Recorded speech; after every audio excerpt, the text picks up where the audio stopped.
Mutton குழம்பு எப்படி பண்ணுறதுன்னு பார்த்துடலாம். நான் மட்டனை வேக வச்சிட்டேன். இப்போ எண்ணெய் ஊற்றி சோம்பு பட்டை போட்டு நல்லா வதக்கிக்கிட்டேன். வெங்காயம் தக்காளி இஞ்சி பூண்டு பேஸ்ட்டு நல்லா போட்டு வதக்கியாச்சு.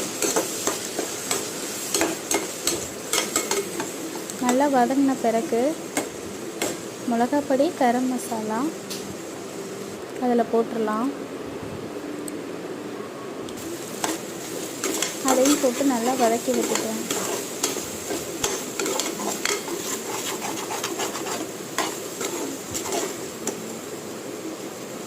எண்ணெயிலே நல்லா வதக்கிட்டோன்னா மிளகாப்பொடி ஸ்மெல்லு சுத்தமாகவே இருக்காது.